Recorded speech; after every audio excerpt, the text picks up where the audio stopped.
नमस्कार दोस्तों, स्वागत है आपका हमारे चैनल हाई स्कूल क्लासेस पर। दोस्तों, जैसा कि आप जानते हैं कि हम अभी बीपीएससी पीटी सीरीज की प्रश्न उत्तर लेकर आ रहे थे।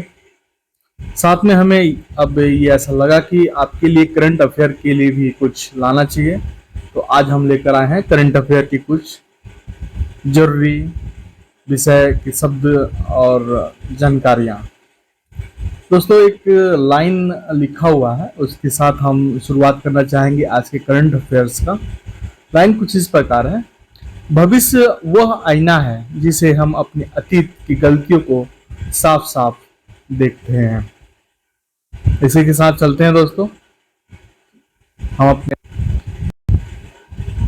नए बिंदु की तरफ, जो कुछ इस प्रकार है। इतिहास, कला और संस्कृति से करंट अफेयर्स की कुछ पॉइंट्स लेते हैं जो चर्चा में है, तो क्यों है।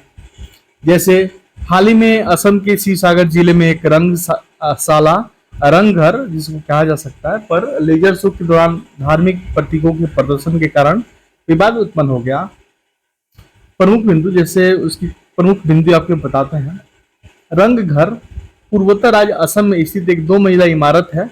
इसका निर्माण स्वर्ग देव प्रमत्त सिंह के शासनकाल में सन 1744 और 1751 ईस्वी के दौरान किया गया था। यह अहोम राजाओं के शासनकाल के दौरान एक शाही रंगमंच के रूप में कार्य करता था। यह इमारत वास्तुशिल्प विशेषताओं को अनूठी निर्माण तकनीक कारण असमिया संस्कृति और वास्तुकला के समृद्ध विरासत का प्रतीक है। असम सरकार रंग घर के उत्तर पश्चिम में 26 एकड़ जमीन को अंतर्राष्ट्रीय पर्यटन स्थल के रूप में विकसित कर रही है।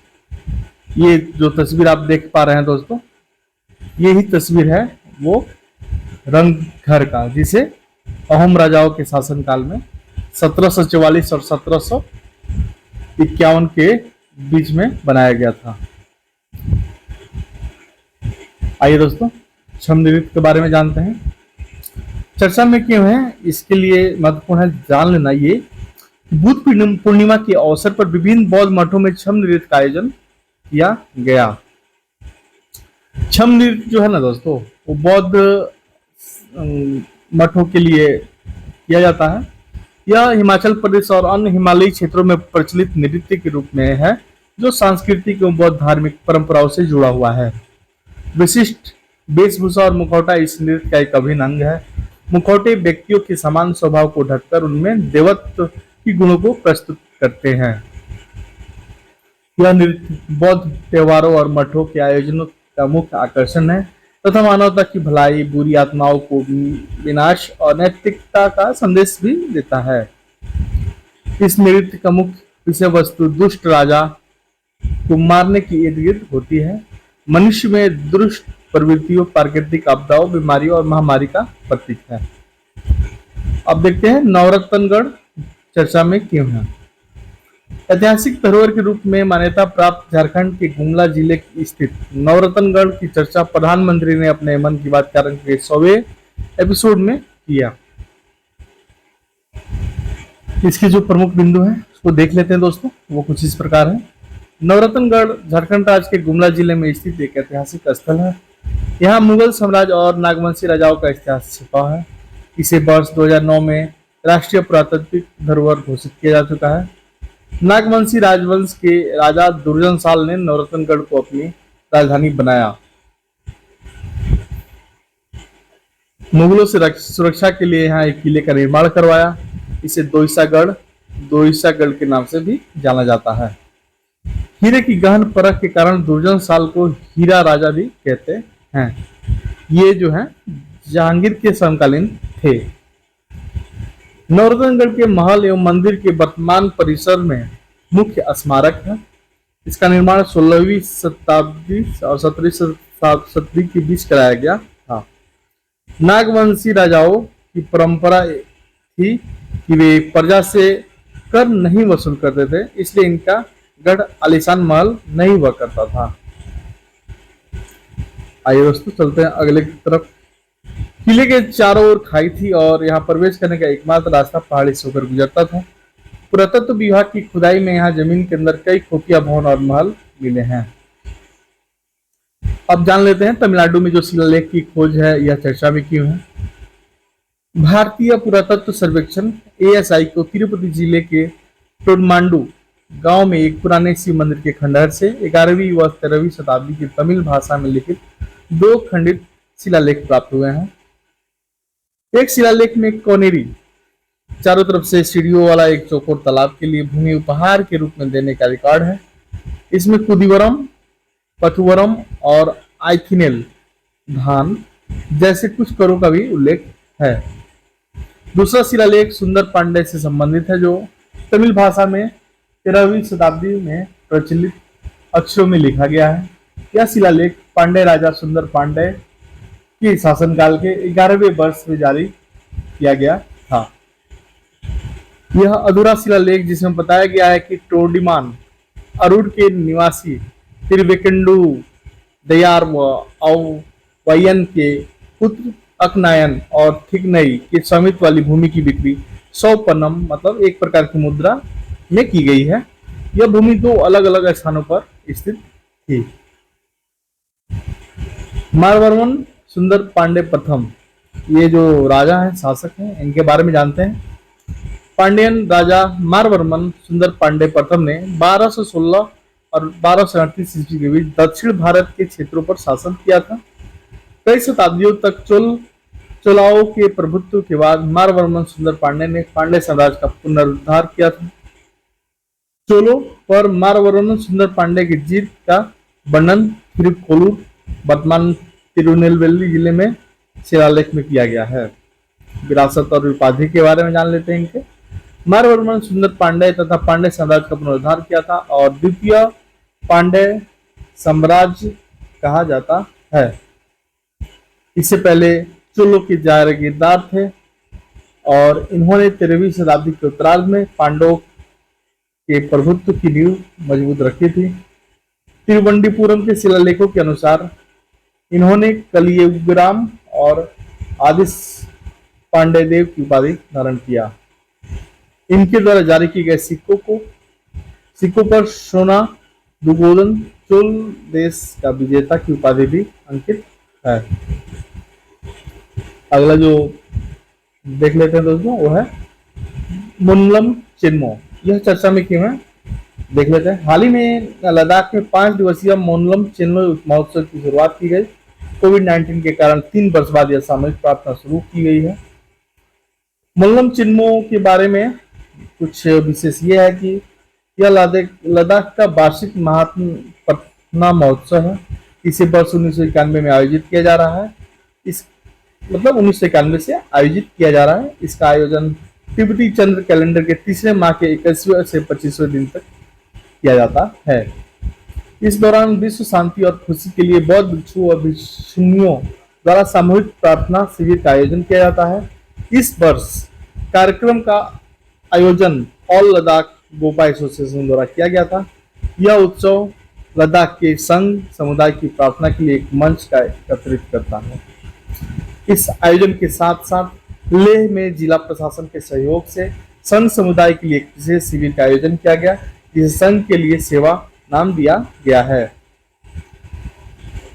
इस शिविर के आयोजन में पहली बार किया गया है। इस विशेष शिविर का उद्देश्य संघ समुदाय को विभिन्न सरकारी योजनाओं का लाभ उठाने में मदद करना है। अगला जो विषय है वो है मनमदुरै पॉटरी। मनमदुरै पॉटरी जो है तमिलनाडु के शिवगंगा जिले में बर्तन बनाने की कला है। इसे हाल में भौगोलिक संकेतक प्रदान किया गया। इन बर्तनों को बनाने में प्राकृतिक के 5 तत्वों भूमि, जल, अग्नि, सूर्य और वायु का उपयोग किया गया है, जो इन बर्तनों को बहुत ही अनोखा बनाता है। इन बर्तनों को बनाने के लिए मुख्य सामग्री रेत है, जिसे जिले के विभिन्न स्थानों से एकत्र किया जाता है। इस रेत को 2 दिनों तक सुखाया जाता है और अवांछित कणों को हटाने के लिए इसे छान लिया जाता है। बह गई मनमदुरै पॉटरी के लिए इस्तेमाल की जाने वाली क्ले को समृद्ध बनाती है। बर्तन की गुणवत्ता सुधार और मजबूत बनाने के लिए मिश्रण में लेड, ग्रेफाइट, कैल्शियम, लाइम, एस, red, lead, sodium, silicate, manganese, iron और प्लास्टिसाइजिंग मिलाया जाता है। ये जो तस्वीर दिख रही है दोस्तों, यही तस्वीर है इस बर्तन की। आप देख सकते हैं स्क्रीन पे। इन बर्तनों को पूरी तरह गोल इस बर्तनों का तल पूरी तरह गोल होता है। इनके निर्माण में विशेषज्ञता की आवश्यकता होती है, क्योंकि इन्हें सतह पर सपाट रखने के लिए बर्तन और गर्दन की परिधि का अनुपातिक होना आवश्यक है। थिरुकुरल, आइए इसके बारे में जानते हैं। प्रधानमंत्री नरेंद्र मोदी ने 22 मई को पापुआ न्यू गिनिया में प्रधानमंत्री जेम्स मरापे के साथ टोक पिसिस भाषा में थिरुकुरल का विमोचन किया। यह क्या है, इसके बारे में जानते हैं। पापुआ न्यू गिनी दक्षिण पश्चिमी प्रशांत द्वीपीय राष्ट्र है। ऑस्ट्रेलिया के उत्तर में स्थित यह देश की राजधानी पोर्ट मोरेस्बी है। टोक पिसिन इस देश की आधिकारिक भाषा है। थिरुकुरल का टोक पिसिन भाषा में अनुवाद वेस्ट न्यू ब्रिटेन प्रांत के गवर्नर शशींद्रन मुथुवेल एवं सुभा शशींद्रन ने मिलकर किया। प्रधानमंत्री मोदी इससे पहले गुजराती में इस पुस्तक का अनुवाद जारी कर चुके हैं।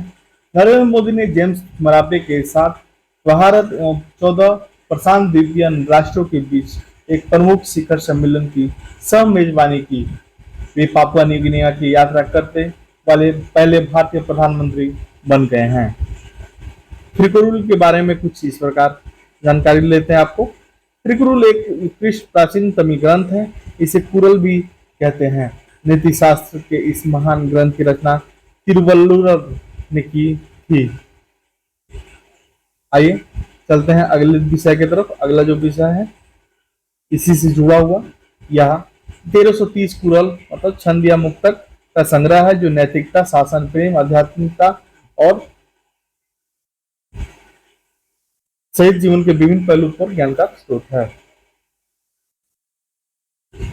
थिरुकुरल को 3 मुख्य खंडों में विभाजित किया गया है: अरम, पुण्य, पोरुल, धन और इनमम, प्रेम। अरम पुण्य, इसके अंतर्गत धार्मिकता, सच्चाई, कृतज्ञता और करुणता जैसे सद्गुणों की सीख मिलती है। यह खंड धार्मिक जीवन जीने और सभी परिस्थिति में नैतिक मूल्यों को बनाए रखने में महत्व पर बल देता है। पोरुल, यह खंड शासन, अर्थव्यवस्था एवं मित्रता सहित सांसारिक मामलों की अंतर्दृष्टि प्रदान करता है। इनमम, प्रेम, यह खंड में मानवीय भाषाओं, प्रेम और पारिवारिक जीवन की जटिलताओं की चर्चा की गई है। आइए अब इसी के साथ जो करंट अफेयर में हमारे हैं भूगोल से संबंधित कुछ जानकारी लेते हैं। अभी जो मोखा चक्रवात आया था दोस्तों, आपने सुना ही होगा नाम, अभी बहुत चर्चा में रहा ये विषय। इस कारण चर्चा में है, किस कारण चर्चा में, ये देख लेते हैं। मोखा चक्रवात के कारण म्यांमार में भूस्खलन के साथ ही बांग्लादेश के कुछ हिस्से प्रभावित हुए। भारतीय मौसम विज्ञान विभाग IMD ने इसे अत्यधिक गंभीर चक्रवाती तूफान के रूप में वर्गीकृत किया। इस उष्णकटिबंधीय चक्रवात की उत्पत्ति बंगाल की खाड़ी में हुई। मोचा नाम यमन द्वारा दिया गया है, जिसका उच्चारण मोखा के रूप में किया जाता है। यह नामकरण लाल सागर के एक बंदरगाह के शहर के नाम पर किया गया, जो कॉफी उत्पादन के लिए जाना जाता है। ऑपरेशन करुणा के बारे में जान लेते हैं। चक्रवात मोखा से प्रभावित म्यांमार की सहायता के लिए भारत ने ऑपरेशन करुणा का संचालन किया। भारतीय नौसेना के 3 जहाज INS शिवालिक, INS कर्मोरता और INS सावित्री मानवीय सहायता और आपदा राहत सामग्री लेकर म्यांमार के बंदरगाह नगर यंगून गए। आइए देखें उष्णकटिबंधीय चक्रवात के बारे में कुछ जान लेते हैं। उष्णकटिबंधीय चक्रवातों की उत्पत्ति उत्तरी व दक्षिण गोलार्धों में 8 डिग्री अक्षांश से 15 डिग्री अक्षांश के मध्य महासागरीय सतह पर होती है। हिंद महासागर में इन्हें चक्रवात, चीन सागर में टाइफून, जापान सागर में ताइफू और पश्चिम ऑस्ट्रेलिया में विली विली तथा कैरेबियन सागर में से हरिकेन कहा जाता है। उत्तरी हिंद महासागर, बंगाल की खाड़ी और अरब सागर में इन चक्रवातों की उत्पत्ति की औसत वार्षिक आवृत्ति लगभग 5 है। इनके विकसित होने की संभावना मई, जून तथा अक्टूबर, नवंबर के दौरान सर्वाधिक होती है। अरब सागर की अपेक्षा बंगाल की खाड़ी में अधिक चक्रवात विकसित होते हैं। उष्णकटिबंधीय चक्रवातों की ऊर्जा की प्राप्ति संघनन के दौरान निष्कासित होने वाली ऊष्मा होती है। संघनन के समय ऊष्मा की अधिक मात्रा में निष्कासन के लिए वायु की आर्द्रता अधिक होना आवश्यक है। उत्तरी गोलार्ध में इनकी दिशा वामावर्त एंटी क्लॉकवाइज और दक्षिण गोलार्ध में इसकी क्लॉकवाइज दक्षिणावर्त होती है। चक्रवात की उत्पत्ति के लिए समुद्र की सतह का न्यूनतम तापमान 27 डिग्री सेल्सियस होना चाहिए, ताकि वाष्पीकरण के साथ साथ वायुमंडल की आर्द्रता भी अधिक हो सके। चक्रवात की उत्पत्ति के लिए अनुकूल दशाएं निर्मित हो सके। आइए दोस्तों, भारतीय मौसम विज्ञान विभाग के बारे में कुछ जानकारी लेते हैं। इसका गठन जो हुआ था 1875, मुख्यालय इसकी जो है नई दिल्ली में है। क्षेत्रीय कार्यालय चेन्नई, मुंबई, कोलकाता, नागपुर, गुवाहाटी और दिल्ली में है। इससे जो संबंधित मंत्रालय है वह है पृथ्वी विज्ञान मंत्रालय। इसके पास उत्तरी हिंद महासागर क्षेत्र से उष्णकटिबंधीय चक्रवातों के पूर्वानुमान, नामकरण, वितरण और इसकी जिम्मेदारी है। इसे मलाक्का जलमध्य, बंगाल की खाड़ी, अरब सागर और फारस की खाड़ी शामिल है। चक्रवातों का नामकरण के बारे में देख लेते हैं। आरंभ में चक्रवातों को अक्षांश और देशांतर के आधार पर जाना जाता था, परंतु भूकंप की स्थिति होने पर इसके नामकरण की शुरुआत की गई। उत्तरी हिंद महासागर क्षेत्र में नामकरण की शुरुआत वर्ष 2004 से की गई थी। आइए चलते हैं इसके अगले पॉइंट पे। दुनिया भर में हम हर महासागर बेसिन में बनने वाले चक्रवातों का नाम क्षेत्रीय विशेष मौसम विज्ञान केंद्रों RSMCS और उष्णकटिबंधीय क्षेत्रों द्वारा चेतावनी केंद्रों TCWCS और उष्णकटिबंधीय चक्रवाती चेतावनी केंद्रों द्वारा किया जाता है। दुनिया में 6 RSMC हैं, जिनमें एक भारतीय मौसम विज्ञान विभाग है। उत्तरी हिंद महासागर में उष्णकटिबंधीय चक्रवातों को नामकरण करने वाले 13 देश Bangladesh, Iran, Bharat, Myanmar, Oman, Pakistan, Sri Lanka, Thailand, संयुक्त अरब अमीरात, यमन, मालदीव, कतर और सऊदी अरब शामिल हैं। ये देश पहले से ही नामों की सूची तैयार कर नामकरण करने वाली समिति को सौंप देते हैं।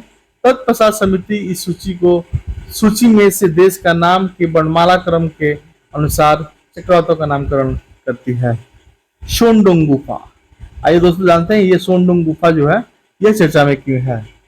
ब्रिटेन की फिल्म निर्देशक एलेक्सिया रिवांस की documentary A crack in the mountain release हुई। इसमें दुनिया की सबसे बड़ी गुफा शोनडोंग की प्रसिद्ध कहानी है।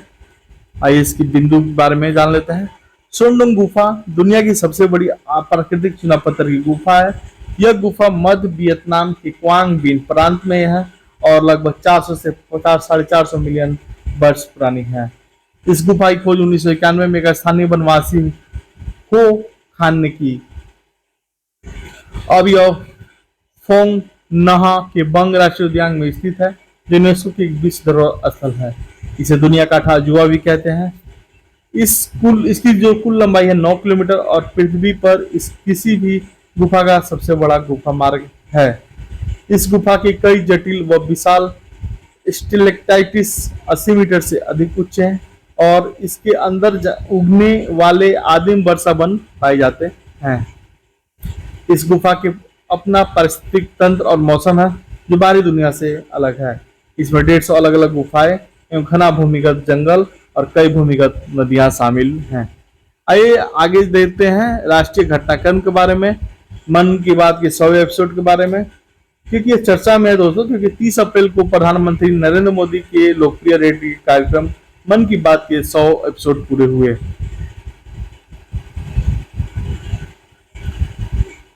मन की बात के बारे में, यह आकाशवाणी पर प्रसारित होने वाला कार्यक्रम है जिसके माध्यम से प्रधानमंत्री भारत के नागरिकों को संबोधित करते हैं। इस कार्यक्रम का मुख्य उद्देश्य शासन के दैनिक मुद्दों पर नागरिकों के साथ जुड़ना और उन्हें देश की प्रगति में शामिल करना है। इसे पहली बार 3 अक्टूबर 2014 को प्रसारित किया गया था। रेडियो की व्यापक पहुंच के कारण इसे माध्यम के रूप में चुना गया। इसके तहत योग, महिलाओं के नेतृत्व वाली पहल, स्वास्थ्य जागरूकता, जीवा एवं स्वच्छता सबसे अधिक चर्चित विषय रहे। इसके अलावा सैनिकों की वीरता, विदेश की सांस्कृतिक विरासत, विज्ञान, विशिष्ट उपलब्धियों के प्राप्तकर्ताओं के कहानियां, खादी, नशा मुक्त भारत, पर्यावरणीय मुद्दों आदि विषय बने रहे। वर्तमान में 23 भाषाओं में प्रसारित किया जा रहा है, जिसमें 11 विदेशी भाषाएं भी शामिल हैं। जनवरी 2015 में अमेरिकी राष्ट्रपति बराक ओबामा ने भी इस कार्यक्रम में शामिल हुए थे और जनता के पत्रों का जवाब दिया था। एक राष्ट्रीय नेता द्वारा रेडियो प्रसारण का उपयोग का सबसे पहला उदाहरण फायरसाइड चैट्स है। इसे अमेरिकी राष्ट्रपति फ्रैंकलिन डी रूजवेल्ट ने वर्ष 1933 से 44 के बीच प्रसारित किया था। कार्यक्रम का जो महत्व है कुछ इस प्रकार है दोस्तों। आप जानते हैं कि भारत के प्रधानमंत्री जब रेडियो पे आते हैं तो उन्हें सुनने के लिए उनके भक्तगण और उनके जो सपोर्टर है वो जरूर रेडियो सुनते हैं। यह कार्यक्रम अराजनीतिक रहा तथा मुख्यतः आम भारतीय की उपलब्धियों और सामाजिक मुद्दों के बारे में जागरूकता का प्रसार करने पर केंद्रित रहा। इसने सरकार और जनता के बीच विश्वास बढ़ाने और भूमिका निभाई। इसने विभिन्न अभियानों और जन आंदोलनों को बनाया, जैसे selfie with daughter, incredible India, fit India अभियान आदि। मन की बात ने आत्मनिर्भर भारत को बढ़ावा देने से लेकर मेक इन इंडिया और अंतरिक्ष स्टार्टअप का विविध क्षेत्रों में प्रतिभाशाली व्यक्तियों की कहानी प्रदर्शित किया है ताकि आमजन उनकी प्रेरणा ले सके। यह एक परस्पर संवादात्मक कार्यक्रम है जो सभी क्षेत्रों के लोगों को अपने विचार और अनुभव की कहानियां साझा करने के लिए प्रोत्साहित करता है। इसने नागरिकों के मध्य एकता और साझा उद्देश्य की भावना उत्पन्न करने में मदद की है तथा लोगों को देश के बेहतर भविष्य के लिए मिलकर काम करने की प्रेरणा दी है। आलोचनात्मक जो बिंदु है कुछ इस प्रकार है। यह एक तरफा संवाद से प्रेरित है जिसमें विपक्षी दलों या सरकार के आलोचकों की भागीदारी नहीं है। इसे चर्चा में किए गए मुद्दों पर ठोस कार्रवाई की कमी तथा जमीनी स्तर पर सुधार की अपर्याप्तता है। जिन विषयों पर गहन विश्लेषण या बहस के लिए सूक्ष्म दृष्टिकोण की आवश्यकता होती है उनके लिए यह पर्याप्त समय प्रदान नहीं करता। कई प्लेटफॉर्मों पर प्रसारित किए जाने के बावजूद इसकी पहुंच ग्रामीण क्षेत्रों में और निम्न आय वाले समूह तक सीमित है। आइए देखते हैं यूनिफाइड लॉजिस्टिक इंटरफेस प्लेटफॉर्म यह क्या है, इसके बारे में जानते हैं। कोयला मंत्रालय की डिजिटल प्रणाली की यूनिफाइड लॉजिस्टिक इंटरफेस प्लेटफॉर्म इलिप का एकीकरण शुरू हो गया। इलिप के बारे में जानते हैं दोस्तों। इसे वर्ष 2022 में राष्ट्रीय रसद नीति NLP के एक भाग के रूप में लॉन्च किया गया था। पीएम गति शक्ति के दृष्टिकोण के अनुरूप इलिप की संकल्पना निम्नलिखित उद्देश्यों के साथ की गई। एंड टू एंड विजिबिलिटी के लिए एक राष्ट्रव्यापी एकल खिड़की लॉजिस्टिक प्लेटफॉर्म तैयार करना। इसकी मुख्य श्रृंखला में विभिन्न मूल्य श्रृंखला में विभिन्न सरकारी एजेंसियों के पास उपलब्ध जानकारी को एकत्रित करके एक लॉजिस्टिक गेटवे विकसित करना। इसका जो कार्य है दोस्तों वह है परिवहन के विभिन्न साधनों के इष्टतम उपयोग के लिए दृश्यता प्रदान करना, हितधारकों के अनुपालन दस्तावेज दाखिल करने, प्रमाणन और अनुमोदन जैसी जटिल प्रक्रियाओं के सरलीकरण के लिए डाटा प्रदान करना, भारतीय लॉजिस्टिक इकोसिस्टम में प्रत्यक्ष अप्रत्यक्ष रूप से शामिल सरकारी और निजी संस्थाओं के बीच डाटा विनिमय के लिए एक मंच प्रदान करना। आइए दोस्तों चलते हैं, अब देखते हैं रोशनी यह चर्चा में क्यों है। राष्ट्रीय समुद्री विज्ञान संस्थान के शोधकर्ताओं ने समुद्री जल या लवणीय जल पर आधारित रोशनी नामक एक कम लागत वाला पोर्टेबल लालटेन सा मोबाइल फोन चार्जिंग पोर्ट विकसित किया। इसकी जो बिंदु है देख लेते हैं। यह लालटेन पर्यावरण के अनुकूल से बैटरी से संचालित है जिसे इलेक्ट्रोलाइट के रूप में समुद्री जल, एनोड के रूप में मैग्नीशियम मिश्र धातु और कैथोड के रूप में सक्रिय कार्बन यौगिक का उपयोग किया जा गया है। एनोड लवणीय जल से प्रतिक्रिया कर आयन उत्पन्न करता है। एनोड तथा कैथोड के मध्य आयनों के प्रवाह से वांछित वोल्टेज शक्ति प्रदान होती है। लालटेन के नीचे एलईडी लाइटें जो एक बार में लगभग 12 घंटे तक जल सकती है।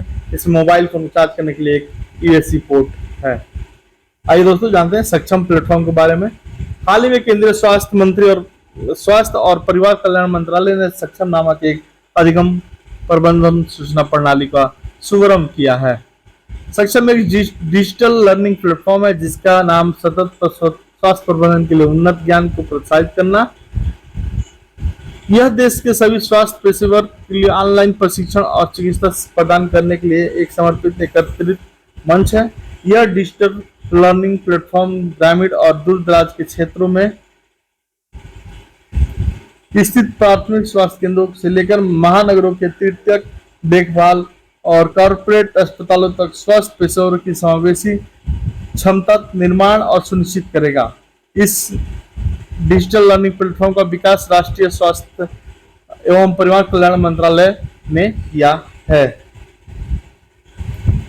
राष्ट्रीय मूल्यांकन केंद्र परख, यह चर्चा में क्यों है दोस्तों, देख लेते हैं। शिक्षा मंत्रालय ने विभिन्न राज्यों व केंद्र शासित प्रदेशों में संचालित 7 शिक्षा बोर्डों को परख के तहत एकत्रित करने के उद्देश्य से नई दिल्ली में एक कार्यशाला का आयोजन किया। यह देश भर में विद्यालयी मूल्यांकन परीक्षा प्रथाओं एवं बोर्डों की समस्या का अध्ययन एक प्रयास है। परख, राष्ट्रीय शिक्षा नीति 2020 के कार्यान्वयन के हिस्से के रूप में एनसीईआरटी के शिक्षा सर्वेक्षण प्रभाग द्वारा राष्ट्रीय मूल्यांकन केंद्र परख की स्थापना की गई है। नई मूल्यांकन पद्धति नवीनतम शोध के बारे में विभिन्न विद्यालय बोर्डों की सलाह देने पर उनके बीच सहयोग को बढ़ावा देने के लिए एक मानक निर्धारक निकाय के रूप में इसकी कल्पना की गई है। परख 3 मूल्यांकन क्षेत्रों पर काम करता है। बड़े पैमाने पर मूल्यांकन, विधारित आधारित मूल्यांकन, परीक्षा और सुधार। बड़े पैमाने के मूल्यांकन के तहत वर्ष 2024 में होने वाले राष्ट्रीय उपलब्धि सर्वेक्षण को परख द्वारा संचालित किया जाएगा। प्रथम प्रमुख उद्देश्य इसके जो है, राज्यों और केंद्र शासित प्रदेशों के विद्यालय बोर्डों को एक साझा मंच पर लाना। इसे भारत के सभी मान्यता प्राप्त बोर्डों के छात्र मूल्यांकन के लिए समान मानदंड, मानक और दिशा निर्देश निर्धारित किए जा सकते हैं। एक एकीकृत ढांचा स्थापित करना, इसे बोर्ड के बीच छात्रों और निर्बाध हस्तांतरण के सक्षम बनाया जा सकेगा। विद्यालयी शिक्षा के सभी स्तरों पर परीक्षणों की डिजाइन, संचालन, विश्लेषण और रिपोर्टिंग के लिए तकनीक मानकों की विकसित करना एवं कार्यान्वित करना है इसका जो कार्य है दोस्तों, अभी आपने देखा। आगे देखते हैं। शिक्षा के लिए एक समावेशी, भागीदारी पूर्ण, समग्र दृष्टिकोण को सुविधाजनक बनाना। इसके साथ चलते हैं अगले जो पॉइंट है वो है संचार साथी पोर्टल। दूरसंचार विभाग ने डिजिटल दूरसंचार उपयोगकर्ताओं की सुरक्षा एवं संरक्षा के लिए संचार साथी नामक एक नागरिक केंद्रित पोर्टल विकसित किया है। संचार साथी पोर्टल के बारे में, इस पोर्टल का विकास मोबाइल फोन के दुरुपयोग से पहचान की चोरी, जाली केवाईसी, बैंकिंग धोखाधड़ी जैसे विभिन्न जालसाजों के उपयोगकर्ताओं को बचाने के लिए किया गया है। इस पोर्टल की मदद से नागरिकों की निम्नलिखित अनुमति है: उपयोगकर्ता के नाम पर पंजीकृत कनेक्शन की जांच करना, जाली या अनावश्यक कनेक्शन की रिपोर्ट करना, चोरी या खोए मोबाइल को ब्लॉक करना, मोबाइल खरीदने से पहले IMEI की सत्यता की जांच करना। Portal module, centralised equipment identity register CEIR। उपयोगकर्ता इस पोर्टल पर IMEI नंबर के माध्यम से भारतीय नेटवर्क में चोरी हुए मोबाइल फोन की रोक देता है। नो योर मोबाइल कनेक्शन, उपयोगकर्ता के नाम से रजिस्टर्ड मोबाइल कनेक्शन और उनकी डिवाइस के IMEI नंबर की सत्यता की जांच करने की सुविधा प्रदान करता है। फ्रॉड मैनेजमेंट और उपभोक्ता संरक्षण के लिए दूरसंचार विश्लेषण, उपयोगकर्ता अनावश्यक कनेक्शनों को ब्लॉक करने की अनुमति देता है। आर्टिफिशियल इंटेलिजेंस एवं facial recognition powered solution for telecom SIM subscriber verification, यह फर्जी जाली दस्तावेजों को उपयोग कर जारी किए गए सिम की पहचान करता है। आइए दोस्तों चलते हैं अगले बिंदु की तरफ जो है ऑपरेशन ध्वस्त। संगठित अपराध और आतंकवाद को समाप्त करने के लिए राष्ट्रीय जांच एजेंसी ने ऑपरेशन ध्वस्त का लॉन्च किया है।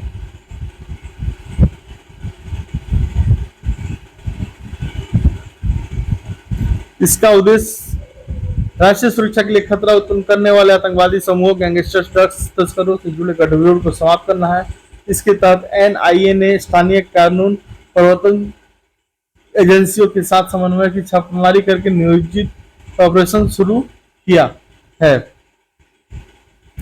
विवादित है कि NIA की गठन राष्ट्रीय जांच एजेंसी अधिनियम 2008 के तहत किया गया। यह भारत में केंद्रीय आतंकवाद विरोधी कानून प्रवर्तन एजेंसी के रूप में कार्य करती है।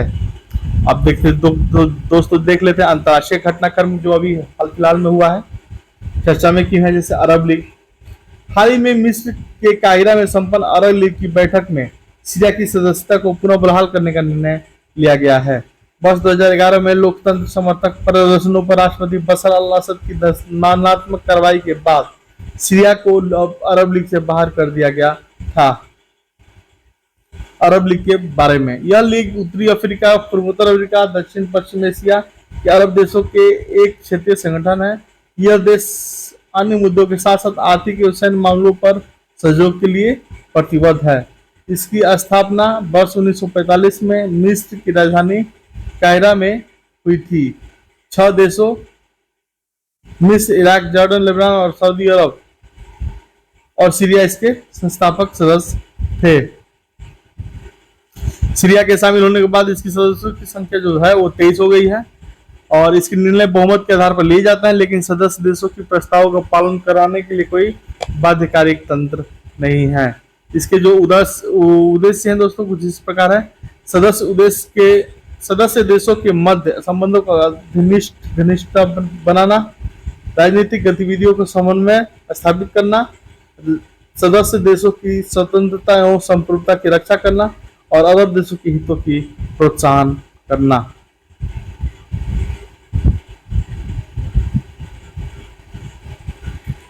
आगे चलते हैं दोस्तों। सितवे पतन, यह क्यों चर्चा में है? केंद्रीय पतन पोत परिवहन और जल मार्ग मंत्री सर्बानंद सोनोवाल ने 9 मई 2023 को म्यांमार के सितवे बंदरगाह पर भारत की मालवाहक पोत की अगवानी की।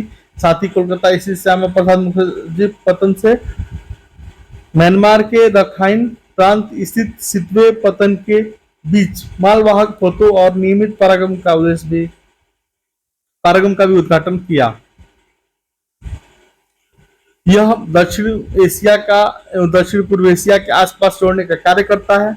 इससे दोनों देशों के मध्य परिवहन के साथ साथ बंगाल की खाड़ी प्रायद्वीप के लिए बेहतर आर्थिक क्षमता की संभावना है। सड़क यातायात पर बोझ कम होने लगते, समुद्री परिवहन के कारण उत्पन्न कार्बन उत्सर्जन में कमी के साथ परिवहन की पर्यावरणीय लागत में कमी आएगी। यह आर्थिक एवं पर्यावरणीय दृष्टि से सहायक होगा। अगला जो बिंदु है दोस्तों, पूर्वोत्तर के साथ भारत का संपर्क। म्यांमार के प्लेटवा से मिजोरम में जोरिनपुर तक सितवे पतन एक अंतर्देशीय जलमार्ग के माध्यम से प्लेटवा के साथ, इसके बाद सड़क मार्ग के जरिए पटेलवा से मिजोरम के जोरिनपुर जुड़ता है। सितवे से सबरूम तक कोलकाता से वस्तुओं को बांग्लादेश स्थित टेकनाफ बंदरगाह तक भेजा जा सकता है, जो सितवे से केवल 60 समुद्री मील दूर पर है। टेकनाफ बंदरगाह से वस्तुओं को सड़क मार्ग के जरिए त्रिपुरा के सबरूम ले जाया जा सकता है, जिसकी दूरी 300 किलोमीटर है। बांग्लादेश के बीच सबरूम एक एकीकृत सीमा शुल्क बॉर्डर है। परिवहन का समय और लॉजिस्टिक लागत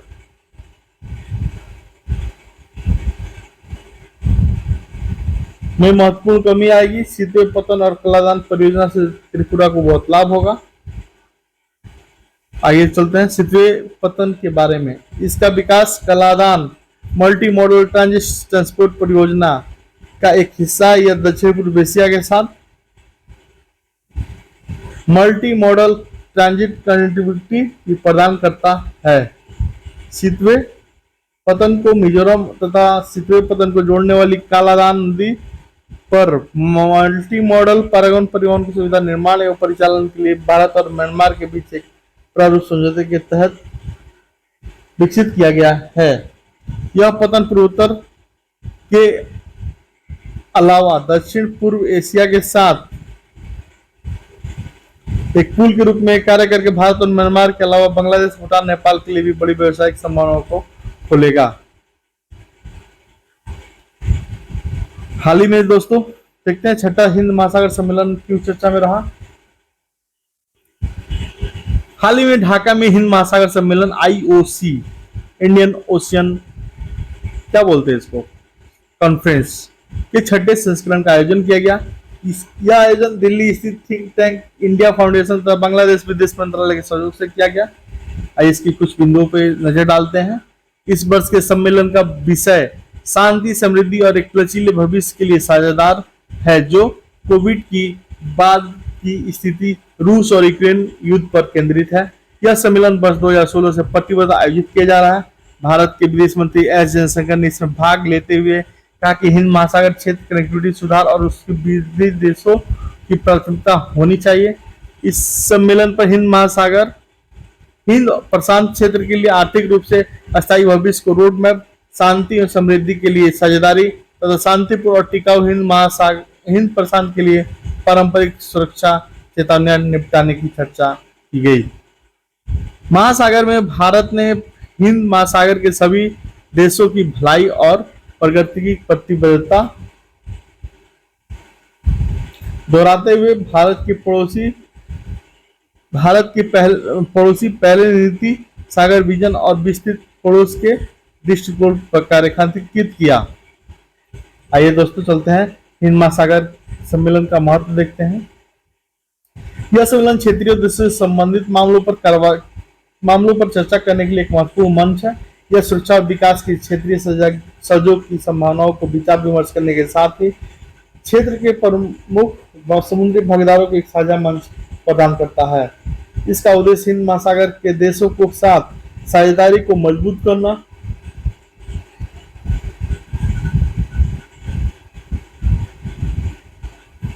क्षेत्रीय राजनीतिक जुड़ाव को बढ़ावा और संकटकालीन परिस्थितियों में निर्णय की सुविधा प्रदान करता है।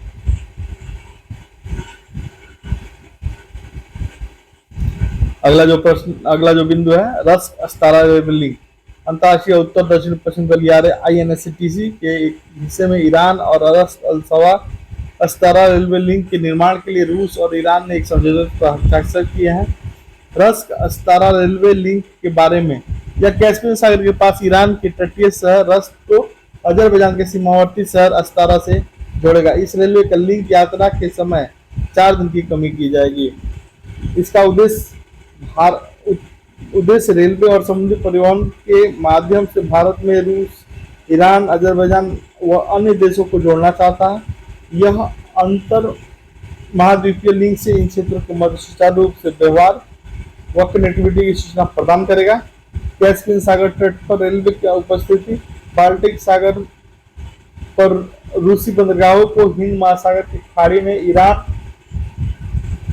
बंदरगाहों को जोड़ने में मजबूत होगा। इस मार्ग का स्वेज नहर की तुलना में एक महत्वपूर्ण वैश्विक व्यापारिक मार्ग बनने की क्षमता है।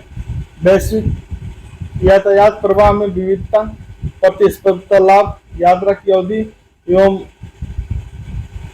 व्यय में कमी, नवीन रसद श्रृंखलाओं का स्थापना में योगदान किया गया है।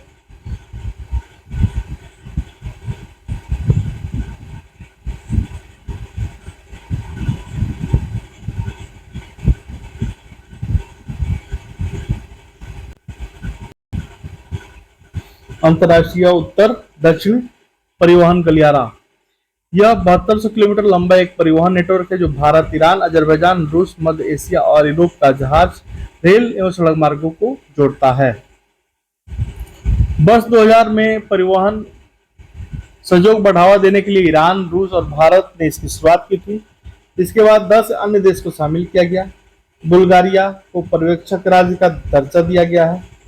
वर्तमान जो सदस्य संबंधित देश हैं दोस्तों, वो है Armenia, Bharat, Azerbaijan, Belarus, Iran, Kazakhstan, Kyrgyzstan राज्य, ओमान, रूसी संघ, सीरिया, तजाकिस्तान, तुर्की, यूक्रेन। बुल्गारिया जो है पर्यवेक्षक राज्य के रूप में जाना जाता है। इसके महत्व को देखते हैं। वर्ष 2021 में सुएज नहर के अवरुद्ध होने के बाद वैश्विक व्यापार बाधित हुआ। इससे बाद से INSTC को सुएज नहर मार्ग के विकल्प के रूप में भी देखा जा रहा है। इसे एक सस्ता और तेज वैकल्पिक मल्टी मॉडल ट्रांजिट कॉरिडोर माना जाता है जो भविष्य में इस तरह के व्यवधानों को कम कर सकता है। INSTC को विस्तार करने और भारत को बाल्टिक, नार्डिक और आर्कटिक क्षेत्रों से जोड़ने की क्षमता है। INSTC भारत को हाइड्रोकार्बन में समृद्ध रणनीतिक रूप से महत्वपूर्ण मध्य एशिया से जोड़ने के लिए वैकल्पिक मार्ग प्रदान करता है। यह वैकल्पिक मार्ग जो है पाकिस्तान को बाईपास कर अफगानिस्तान और मध्य एशिया के बीच एक अस्थायी व्यापार मार्ग का निर्माण करता है। अन्य परिवहन गलियारे देखते हैं दोस्तों, इसके जो पॉइंट्स हैं। सेंट्रल कॉरिडोर मुंबई के जवाहरलाल नेहरू पोर्ट को ईरान के बंदर गा अब्बास पोर्ट से जोड़ता है। वेस्टर्न कॉरिडोर अजरबैजान व ईरान के मध्य एक रेलवे नेटवर्क स्थापित करता है जो समुद्री मार्ग से भारत के जवाहरलाल नेहरू बंदरगाह तक विस्तृत है। Eastern corridor Kazakhstan, Uzbekistan, Turkmenistan जैसे मध्य एशियाई देशों के माध्यम से रूस व भारत को जोड़ता है। आइए दोस्तों, अगला पॉइंट जो है शासन और गवर्नेंस, इसके बारे में जान लेते हैं। राष्ट्रीय ई विधान एप्लीकेशन चर्चा में क्यों है, ये भी जानकारी हम आपको देंगे अभी। संसदीय कार्य मंत्रालय ने 24-25 मई 2023 को नई दिल्ली में राष्ट्रीय ई विधान एप्लीकेशन पर 2 दिवसीय राष्ट्रीय कार्यशाला की आयोजित की। राष्ट्रीय ई विधान एप्लीकेशन भारत सरकार के डिजिटल इंडिया कार्यक्रम के तहत 44 मिशन मोड परियोजनाओं में से एक है। इसका उद्देश्य सभी राज्य विधानसभाओं को डिजिटल हाउस में बदलकर कामकाज को पेपरलेस बनाना, इसके कागज और पेड़ों को बचाने के साथ साथ स्वच्छता और सतत विकास के लक्ष्यों को हासिल करने में मदद मिलेगी। 21 राज्य विधानसभाओं ने नेवा के कार्यान्वयन के लिए समझौता ज्ञापन को स्वीकार कर लिया। 9 विधानमंडल पहले से ही पूरी तरह डिजिटल हो चुके। कार्य प्रणाली के बारे में जानते हैं। नेवा एप्लीकेशन राष्ट्रीय सूचना विज्ञान केंद्र KGI क्लाउड, इसे मेघराज कहते हैं, पर संचालित एक कार्य प्रवाह प्रणाली है। यह सदन की कार्यवाही को सुचारू रूप से संचालित करने के सदन के लिए अध्यक्ष की मदद करती है। यह एक डिवाइस न्यूट्रल और सदस्य केंद्रित एप्लीकेशन है जो सदन से संबंधित विभिन्न क्रियाकलापों का स्मार्ट तरीके से संपादित करने में सक्षम बनाती है। आर्थिक विकास, वित्तीय स्थिरता और विकास परिषद चर्चा में इसलिए है दोस्तों क्योंकि 8 मई 2023 को नई दिल्ली में वित्तीय स्थिरता एवं विकास परिषद FSDC की 27वीं बैठक आयोजन किया गया था। FSDC के बारे में कुछ जान लेते हैं। यह वित्त मंत्रालय के अंतर्गत एक गैर संवैधानिक शीर्ष परिषद है। इसका गठन केंद्र सरकार की गठन दिसंबर 2010 की एक अधिसूचना द्वारा किया गया है। इसकी स्थापना का प्रस्ताव सर्वप्रथम वित्तीय क्षेत्र के सुधारों पर गठित रघुराम राजन समिति ने किया था। संरचना इसकी जान लेते हैं। इसकी अध्यक्षता केंद्रीय वित्त मंत्री द्वारा, इसकी उप समिति के अध्यक्ष भारतीय रिजर्व बैंक के गवर्नर द्वारा की जाती है। इसके सदस्य में वित्तीय क्षेत्र की सभी विनायकों, RBI, सेबी, प्रेडा, इराडा के प्रमुख आर्थिक सलाहकार तथा वित्त सचिव, आर्थिक कार्य विभाग के सचिव तथा वित्तीय सेवा विभाग के सचिव शामिल हैं। वर्ष 2018 में इसके आर्थिक कार्य विभाग के राज्य मंत्री, इलेक्ट्रॉनिक और सूचना प्रौद्योगिकी विकास के सचिव, राजस्व सचिव और भारतीय दिवाला एवं दिवालियेपन बोर्ड IBBI के अध्यक्ष शामिल किया गया। नियमों की स्वायत्तता पूर्वग्रह के बिना बड़े वित्तीय समूहों के कामकाज सहित अर्थव्यवस्था के विवेकपूर्ण परीक्षण की निगरानी करना, अंतर नियामक समन्वय करना तथा वित्तीय क्षेत्र के मुद्दों पर संबोधित करने के लिए तंत्र को मजबूत करना, वित्तीय साक्षरता एवं वित्तीय समावेशन के समावेशन पर सरकार का ध्यान केंद्रित करना।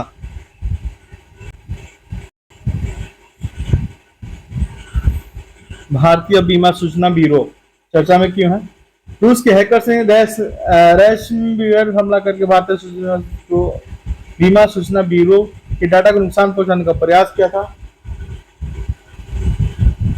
IIB का गठन भारतीय बीमा विनायक विकास प्राधिकरण IRDAI के द्वारा वर्ष 2009 में बीमा उद्योग की जरूरतों को पूरा करने के एकल मंच के रूप में किया गया था। इसे आंध्र प्रदेश सोसाइटी पंजीकरण अधिनियम 2001 के तहत 21 नवंबर 2012 के एक स्वतंत्र गैर लाभकारी सोसाइटी के रूप में पंजीकृत किया गया था। IIB भारतीय बीमा विनायक एवं विकास प्राधिकरण द्वारा निर्देशित संस्था के रूप में कार्य करता है। इससे बीमा विनायक एवं विकास अधिनियम 1999 के तहत बीमाकर्ताओं से बीमा संबंधी जानकारी प्राप्त करने का अधिकार है। यह भारत में संपूर्ण बीमा क्षेत्र के लिए एकमात्र डिपॉजिटरी है, एनालिटिक्स निकाय के रूप में कार्य करता है। IIB बाजार तटस्थता के साथ सभी हितकर स्वतंत्र गैर न्यायिक विश्लेषण प्रदान करता है। आइए दोस्तों, पर्यावरण और पारिस्थितिकी के बारे में कुछ जान लेते हैं। अमल ऑफ सिजु चर्चा में क्यों है? जियोलॉजिकल सर्वे ऑफ इंडिया के शोधकर्ताओं ने मेघालय के दक्षिण गारो हिल्स में स्थित सिजु गुफा के कैस्केड मेंढक की नई प्रजाति की खोज किया है। इस नई प्रजाति का नाम अमुलापासिजू रखा गया है। अमुलोपासिजू, याद रखिए दोस्तों, अमुलोपासिजू नई प्रजाति का जो मेंढक है वो गारो हिल्स के आसपास इसकी खोज की गई है। प्रमुख बिंदु देख लेते हैं। भारत में दूसरी बार किसी गुफा से मेंढक की प्रजाति की खोज की गई है। यह कैस्केडेनी प्रजाति की चौथी नई उपजाति है। कैस्केड मेंढक ऐसे मेंढक होते हैं जो छोटे झरने या प्रवाही पहाड़ी धराओं में रहते हैं। वर्तमान में रेनडेव परिवार के अमोप्लॉप्स वंश में 70 से अधिक ज्ञात प्रजातियां पाई जाती हैं, जो मेंढकों के सबसे बड़े समूहों के में से एक है। कैस्केड रेनिड प्रजातियां व्यापक रूप से पूर्वोत्तर और उत्तर भारत, नेपाल, भूटान, इंडो चाइना क्षेत्रों में लेकर मलया प्रायद्वीप तक पाई जाती है। मेरी लाइफ ऐप, हाँ, इस चर्चा में क्यों देखते हैं। हाल ही में भारत सरकार ने जलवायु परिवर्तन से निपटने युवा की भागीदारी को प्रोत्साहित करने के लिए मेरी लाइफ मोबाइल ऐप लॉन्च किया है। इसका जो मुख्य उद्देश्य कुछ इसका ऐसा है दोस्तों, mission life style for environment के रूप में संसाधनों के अपव्यय के स्थान पर उसे सदुपयोग को बढ़ावा देना है। मिशन लाइफ को COP26 के दौरान प्रधानमंत्री नरेंद्र मोदी द्वारा प्रस्तावित किया गया था। यह मंत्रालयों को संस्थानों को इवेंट रिपोर्ट अपलोड करने तथा चल रहे अभियान की प्रगति को ट्रैक करने सक्षम बनाता है। साथ ही ऐप जलवायु परिवर्तन के लिए युवाओं को कार्रवाई के लिए प्रेरित करता है। उल्लेखनीय है कि मिशन लाइफ की परिकल्पना भारत के नेतृत्व वाले वैश्विक जन आंदोलन के रूप में की गई, जो पर्यावरण रक्षा और संरक्षण के लिए व्यक्तिगत रूप से सामूहिक कार्रवाई करने को बढ़ावा देता है। पर्यावरण, वन और जलवायु परिवर्तन मंत्रालय मिशन लाइफ के राष्ट्रीय स्तर पर समन्वय का कार्यान्वयन के लिए नोडल मंत्रालय है। इसी के साथ दोस्तों ये करंट अफेयर का ये भाग समाप्त होता है। मिलते हैं अगले भाग में बहुत जल्दी। अगर आपको करंट अफेयर से जुड़े ये क्वेश्चन और इसके जो पॉइंट्स हैं आपको पसंद आए तो हमारे वीडियो को लाइक करें, सब्सक्राइब करें चैनल को, और प्लीज़ दोस्तों को भी कहें ताकि वो भी हमारे मेहनत जो हम कर रहे हैं उनका फल उन्हें भी मिले, और बाकी जो गलती हुई हो उसके लिए क्षमा करें। और मिलते हैं अगले वीडियो में। इस वीडियो को लाइक जरूर करें सर, और कृपया सब्सक्राइब भी करें। मिलते हैं अगले वीडियो में, तब तक के लिए नमस्कार।